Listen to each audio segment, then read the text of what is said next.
ये एक American movie है जिसे एक महिला अपने भाई को एक तामसिक अलौकिक इकाई से बचाने के लिए अपने बचपन के डर का सामना करना पड़ता है। ये कहानी एक मार्टिन नाम के लड़के के इर्द गिर्द घूमती है जो अपनी माँ से रहस्यमय लगाव रखता है।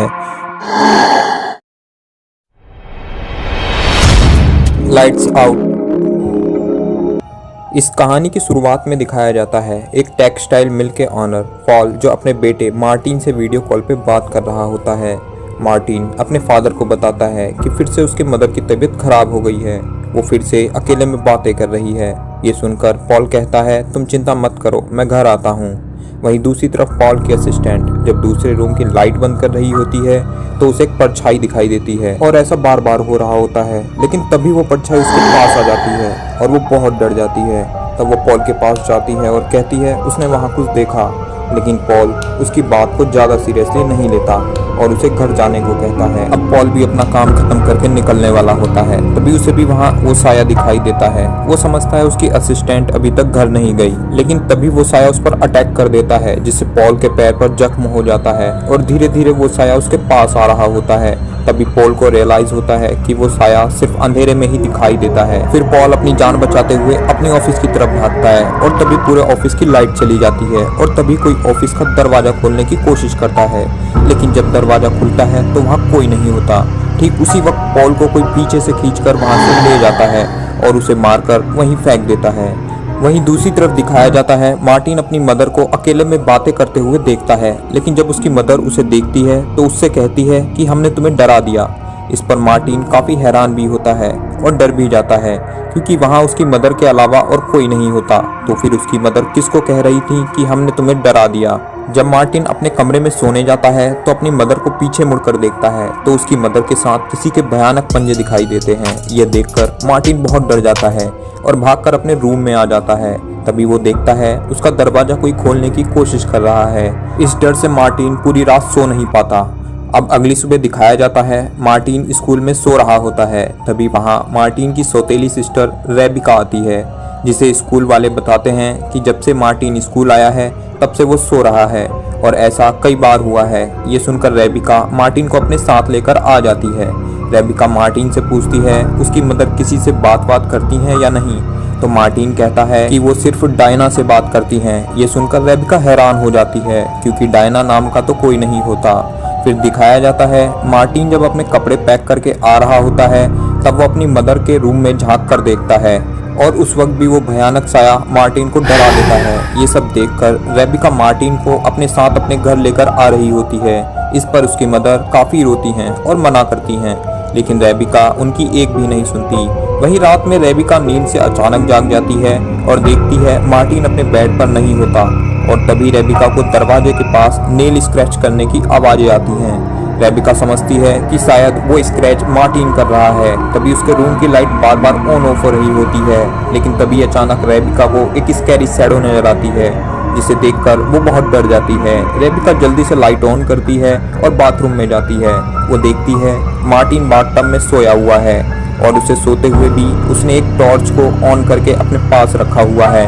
फिर अगली सुबह चाइल्ड वेलफेयर वाले आ जाते हैं और वो मार्टिन को अपने साथ लेकर चले जाते हैं क्योंकि कानूनी तौर पर सोफी मार्टिन की गार्डियन होती है, रेबिका नहीं। तभी रेबिका की नज़र उस जगह पर पड़ती है जहां पर वो शैतानी परछाई रात को स्क्रैच कर रही थी।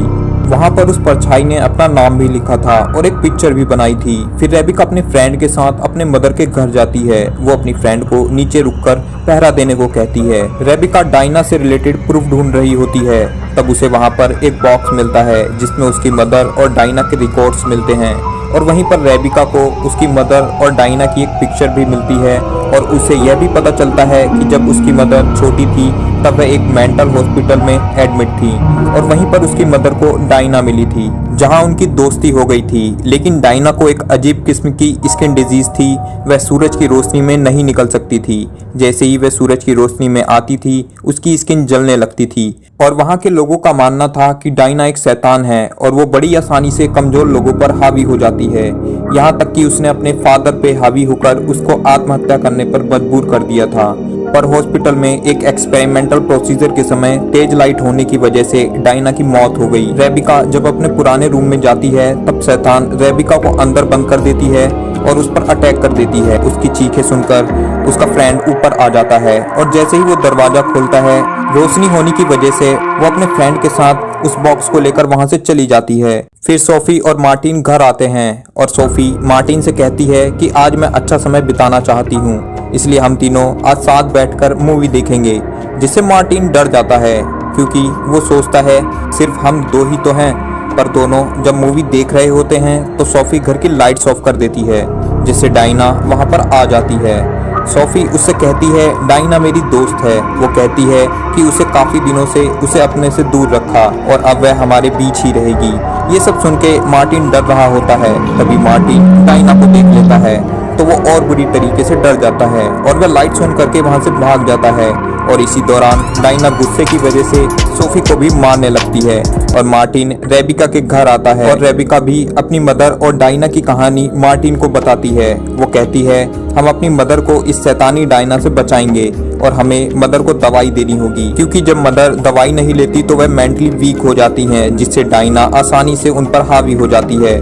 जिस पर मार्टिन कहता है कि वो ऐसा कभी नहीं होने देगा, क्योंकि उसके फादर ने भी ऐसा करने की कोशिश की थी तो डायना ने उन्हें मार दिया था।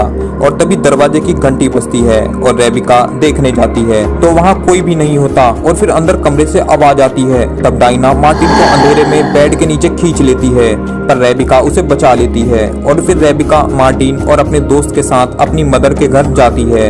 रेबिका अपनी माँ से डायना के बारे में पूछती है। पहले तो सोफी अनजान बनती है, लेकिन जब रेबिका उसकी और डायना की पिक्चर दिखाती है तो सोफी उससे कहती है कि वो उसकी दोस्त है।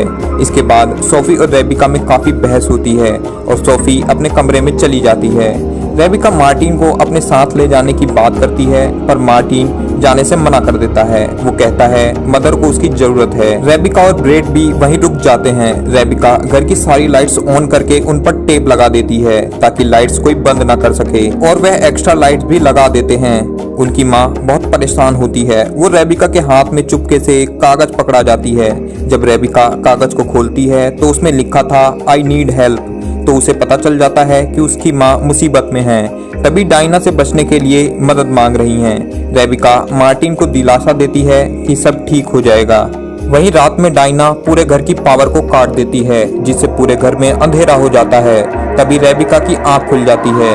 वो लाइट्स चेक करने बेसमेंट में जाती है और फ्यूज को देखती है। दूसरी तरफ मार्टिन की भी आंख खुल जाती है। वह अंधेरे को देखकर डर जाता है और एक मोमबत्ती जलाकर रेबिका को ढूंढता है।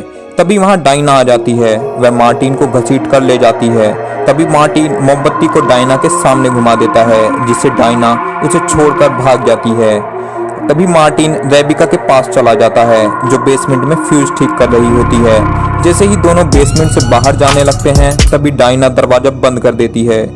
वो दोनों ब्रेड को मदद के लिए बुलाते हैं। ब्रेड दरवाजा खोलने ही वाला होता है कि डायना उस पर हमला कर देती है, जिससे उसके हाथ से टॉर्च गिर जाती है और अंधेरे में डायना उसे मारने ही वाली होती है कि ब्रेड अपने फ़ोन की लाइट ऑन कर देता है, लेकिन डायना उसका फ़ोन तोड़ देती है। तभी ब्रेड घर से बाहर की तरफ भागता है।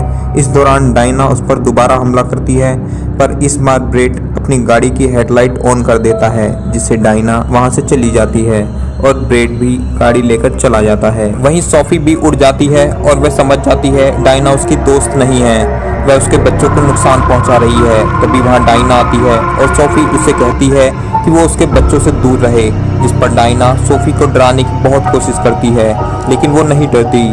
सोफी जब अपनी दवाई लेने जाती है तभी डायना उसे मारती है और उसका सर एक टेबल से टकरा जाता है और जिससे सोफी बेहोश हो जाती है। दूसरी तरफ दोनों भाई बहन बेसमेंट में आग जलाकर रोशनी करते हैं। वहां सामान में मार्टिन को एक यूवी लाइट मिलती है।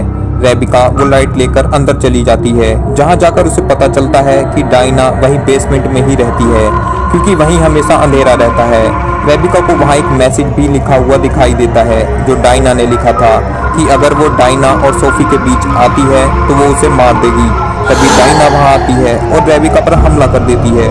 यूवी लाइट्स इतनी स्ट्रांग नहीं होती कि डायना उससे डर जाती। रेबिका वहां से भागती है पर डायना उसका हाथ पकड़ लेती है। तभी डायना के हाथ पर लाइट्स पड़ती है और उसकी स्किन जलने लगती है। तभी दोनों वहां से भाग जाते हैं। रेबिका को पुलिस सायरन की आवाज आती है। पुलिस अंदर आकर दोनों को निकाल लेती है। तभी डायना सीनियर पुलिस पर हमला करके उसे मार देती है। रेबिका महिला को भी डायना को लाइट दिखाने को कहती है। वह उसकी बात नहीं मानती और डायना महिला पुलिस को भी मार देती है।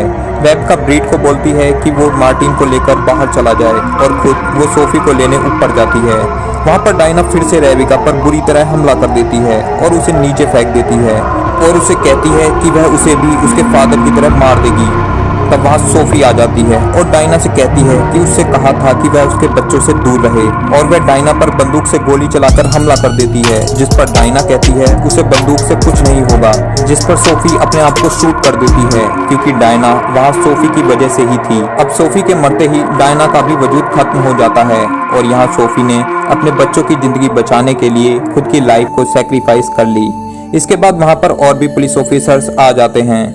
अब इस कहानी के अंत में दिखाया जाता है रेबिका, मार्टिन और ब्रेट तीनों हमेशा एक दूसरे के साथ रहने का वादा करते हैं और यहीं पर यह कहानी एंड हो जाती है। ये मूवी 2016 में रिलीज हुई थी। इस मूवी का बजट $4.9 मिलियन था। इसने बॉक्स ऑफिस पर $148.9 मिलियन की कमाई की थी।